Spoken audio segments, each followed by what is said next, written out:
the life I thought was everything. If I told you that divorce saved my life, would you believe me? Most people think divorce is only pain, but for me, it became the beginning of freedom. Let me tell you how it all started. My story may sound strange, but every word is true. This is the life I lived, the life I thought was perfect, and the life that almost broke me. My name is Elisa. I am 69 years old and I live in the United States. People often see me now and call me strong, but I want to share with you the truth. I want to share with you my journey, my past life. I was married for many years. When I say many years, I mean most of my life. I entered that house as a young bride with dreams, but those dreams slowly turned into duties. From the first morning of my marriage till the last day with my husband, I lived for him. I cooked 3 meals a day. I pressed his shirts. I cleaned the floors. I kept everything in order so that he never had to lift a finger. People praised me as a good wife, and I thought that was my identity. I believed my worth was in serving him. I never asked for anything for myself. I did not buy clothes for me without his permission. I did not meet friends without telling him. My days started with his needs and ended with his moods. Sometimes I was tired,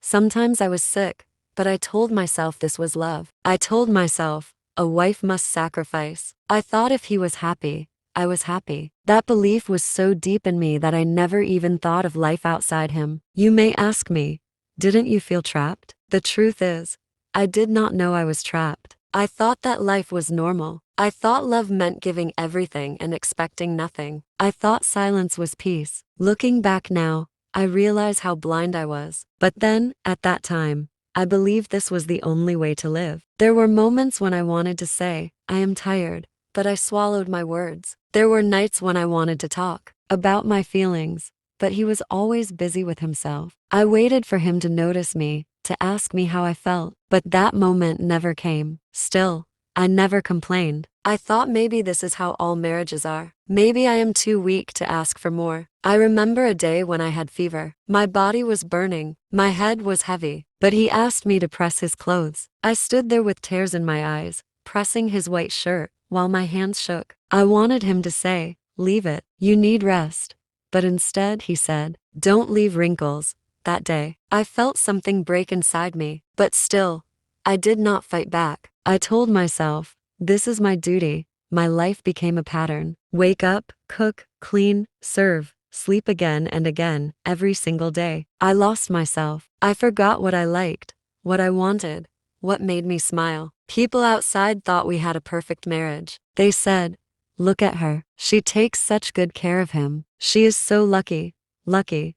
That word cut me like a knife, because deep inside I felt empty. I was not lucky. I was lost, but I held on to hope. I kept telling myself, one day he will see how much I love him. One day he will thank me. I waited for years, but that day never came. Instead, something else came. Something that turned my life upside down. One evening, he sat at the table. His face was serious, his eyes cold. I thought maybe he was upset about work. I asked him softly if he wanted tea. He shook his head and said words I never thought I would hear. I want a divorce. At first, I laughed nervously. I thought he was joking. How could he say that after so many years? But his face did not change. My hands shook. My voice cracked. I begged him. I said, we can work it out. I will change. I will do more. I was ready to bend even further, even though I was already bent to the ground. But he was not listening. His mind was made. He said he wanted his freedom. He said he was tired. Tired. Those words felt like poison. Tired of what? I gave him everything. What more did he want? That night, I cried like a child. I held his hand. I begged him not to leave, but he pulled away. The man for whom I had lived every second of my life was walking out, and I could do nothing to stop him. I felt like my whole world was collapsing. I wanted to scream, but no sound came out. I wanted to run, but my legs were heavy. It was the most helpless moment of my life. For the next days, I tried to stop him. I cooked his favorite meals. I spoke sweetly. I prayed. I thought maybe he would change his mind, but nothing worked. Papers were signed. My marriage ended with a few strokes of a pen. Just like that, decades of sacrifice were thrown away. Do you know what it feels like to see your whole life disappear in a moment? It is like standing in a storm with no shelter. It is like drowning and no one reaching out a hand. That was me, a woman who gave everything, now left with nothing. And yet I want to tell you something. That moment, as painful as it was also the beginning of my true story. At that time, I did not know it. At that time, all I saw was darkness. But life had a plan for me, a plan I could not see, but a plan that would one day set me free. This is where my journey begins. This is the story of how I lost everything, and how that loss became the door to a life I never imagined. Chapter 2. The day my world fell apart. I still remember the night he said it. The words cut me in half. Richard looked at me and said he wanted a divorce. His voice was calm, but my world shook. I thought it was a bad dream. I thought he would take his words back. But he did not. He looked at me with cold eyes and no care. I begged him. I told him I could change. I told him we could try again. I promised I would do more. I promised I would give up even the little I had kept for myself. I was ready to lose everything if it meant he stayed. But nothing touched him. His heart was far away. I held his hands and cried. I asked him to remember our years together. I reminded him of the home we built. I asked what I had done wrong. Was I not loving enough? Was I not kind enough? I searched for answers, but there were none. The truth was simple. He wanted to leave. He chose to walk away, and I could do nothing. I thought my story ended that day. I thought I would spend the rest of my life in darkness. But I was wrong. Life had other plans for me. I could not see it yet, but something new was waiting. The day my world fell apart, that was the day my new story began. Like, subscribe, and share. Chapter 3.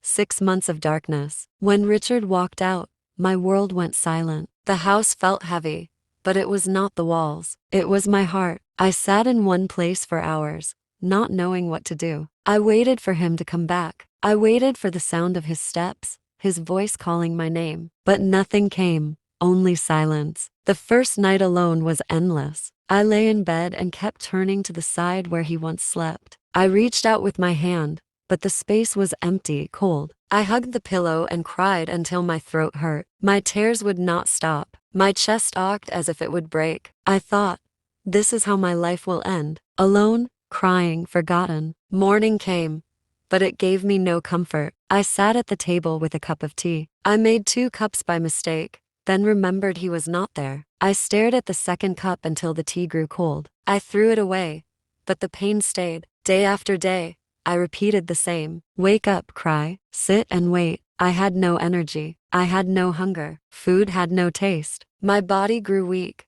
but I did not care. I told myself, why eat? Why live when the person you lived for is gone? I stopped meeting people. I did not answer calls. When neighbors knocked, I pretended I was not home. I did not want their pity. I did not want their advice. I wanted only Richard, and he was gone. At night, I heard whispers in my mind. They said I was worthless. They said I was old. They said no one needed me. I believed those voices. I believed I was nothing without him. I pulled the blanket over my head and cried until my body shook. Sleep never came easily. I closed my eyes, but memories of him filled my mind. His laugh, his voice, his touch. Then I remembered his last words. I want a divorce. The memory stabbed me again and again. Weeks turned into months. 6 months of pain. 6 months of loneliness. I counted the days, but they felt the same. Every day was dark. Every night was long. Time moved, but I stayed stuck. My family kept their distance. They did not know how to handle me. Some friends tried to say I was lucky to be free. Their words hurt me more. Free. I did not feel free. I felt broken. I felt empty. One evening, I walked past a mirror. I stopped. I saw my own face. My eyes were red. My skin was pale. My lips had no smile. I stared at myself for a long time. I whispered, "Who are you now?" I had no answer. Without him, I was no one. At least that was what I believed. But even in the darkest nights, a small voice inside me refused to die. It whispered, "You are still here. Elisa, you are alive." I tried to push it away. I tried to silence it, but the voice returned. It came when I cried. It came when I sat alone. It said, "Your story is not finished." I did not believe it, but those words gave me something, a tiny spark, a reason to open my eyes in the morning, a reason to breathe one more day. 6 months passed in pain, but in that pain, something inside me changed. I realized that if I could survive those months, I could survive anything. The worst had already happened. Richard had left. My marriage had ended. Yet I was still breathing. I will not say I was strong then. I was not, but I was alive. And being alive meant there was still a chance. A chance for something new. A chance for me. At the end of those 6 months, I stood in front of the same mirror again. My eyes were still tired, but this time, I asked a new question. What if my life is not over? What if this is only the beginning? That thought stayed with me. It was small, but it was enough to change my heart. I decided I could not let the rest of my years vanish in tears. I had to try. I had to find out who I was without him. Those 6 months of darkness did not kill me. They shaped me. They prepared me. They made me ready for the next part of my life. I thought my story ended in grief, but destiny was holding a different page for me. Like, subscribe, and share. Chapter 4. A question in the mirror. 6 months had passed. 6 months of crying, of begging God for answers, of feeling like a shadow. I thought I would never stand again. But one morning, something happened. I was walking slowly through the house. My eyes were tired. My steps were heavy. I stopped in front of the mirror. At first, I did not want to look. I hated my reflection, but I forced myself. I lifted my head. I looked at my own face. I saw a woman I did not know. Her eyes were swollen. Her skin was pale. Her lips were weak. I whispered to myself, "Who are you?" The voice was so soft, but it shook me inside. For years, I had only been his wife. That was my identity. I had lived for Richard. I had lived for his needs, his moods, his choices. Now he was gone, and I was left with nothing. I stood there for a long time. Tears filled my eyes, but I did not look away. I kept asking, "Who are you, Elisa? Who are you without him?" That was the first time in years I had spoken to myself. It felt strange. It felt painful. But also it felt new. I realized I had never asked that question before. I had never thought of myself as a person on my own. I was always part of him, his wife, his shadow, his helper, never me. The mirror did not answer, but the question stayed. I walked away, but the words followed me. Who am I? Who am I now? That day I could not stop thinking. I remembered the little girl I once was. I remembered dreams I once had. I remembered that I used to sing. I used to laugh. I used to want more. Somewhere along the way, I lost all of that. I gave it away. I buried it under duty. I cried again. But this time, the tears were different. They were not only for Richard. They were for me. For the woman I had forgotten. For the life I had sacrificed. For the years I could never get back. That evening, I sat at the table and wrote in a small notebook. I wrote one line, "I am still here." My hand was shaking, but the words were clear. I am still here. It was not strength yet. It was not courage yet. But it was a beginning. The next morning, I looked in the mirror again. My face was the same, but I spoke out loud. I said, "Elisa, you are not gone. You are not only his wife. You are you." The sound of my own voice surprised me. It was weak, but it was real. I had not heard myself in so long. I touched the glass and whispered, "I will find you again." That promise became my new breath. It was small, but it kept me standing. The darkness was still there. The pain was still sharp. But now there was also a question that opened a door. Who am I if not his wife? I did not have the answer yet, but I was ready to search. That was the day my life began to change. Not in big steps, not with sudden joy, but with one question in the mirror. A question that gave me the power to start again. Like, subscribe, and share. Chapter 5. The First Steps to Freedom. The question in the mirror stayed with me. Who am I? Who am I without him? I could not forget it. It followed me through the days. It whispered to me at night. It made me restless, but it also woke something inside me. One morning, I sat at the table. I held a pen in my hand. I opened a notebook and wrote again. This time, I wrote more than one line. I wrote, "I am still here. I want to live. I must find myself." The words looked strange on the page, but they gave me strength. I decided to do one small thing, something just for me. For the first time in years, I cooked a meal that I liked. Not his favorite, not something he wanted, only mine. I sat at the table and ate slowly. Tears came to my eyes because it felt new. It felt like I was feeding myself, not just surviving. The next day, I looked at my hands. These same hands had washed, cleaned, pressed, and served for him. Now, I wanted them to work for me. I asked myself, what can I do with these hands? Then I remembered something. Years ago,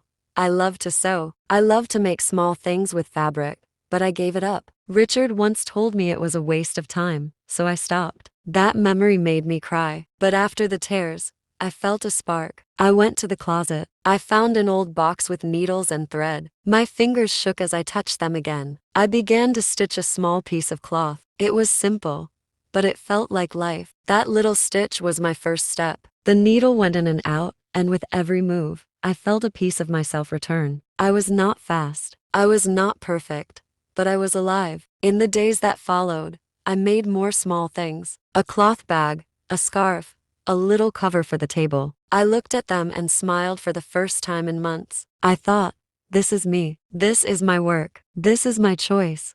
One afternoon, a neighbor visited. She saw one of the pieces I had made. She asked if I could make one for her. At first, I was shy. I said I was not good enough, but she insisted. She gave me a little money for it. My hands shook as I held the bills. It was not much, but it was mine. Money from my work. Money from my time. That night, I sat in bed and stared at the money. I whispered, Elisa, you can do this. You can stand.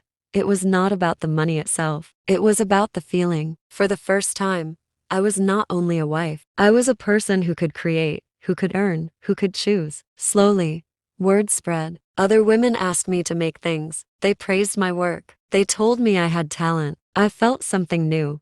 Respect. Not the kind I begged for from Richard, but the kind that came because of what I could do. Every time I worked with my hands, I felt lighter. Every time someone smiled at my creations, I felt seen. Every time I earned a little money, I felt free. But it was not only about sewing. It was about time. For years, my time was not mine. Every hour belonged to him. Now, even when I was alone, those hours belonged to me. I could use them however I wanted. That freedom scared me at first, but then it gave me peace. I realized I did not have to beg for value anymore. I could give myself value. I could decide what mattered. I could decide what to do. It was not easy. I still cried at night. I still missed him sometimes. I still felt the pain of being left. But I also felt something new growing inside me. Strength, hope, freedom. One evening, I looked in the mirror again. I touched the glass and whispered, you are finding yourself, Elisa.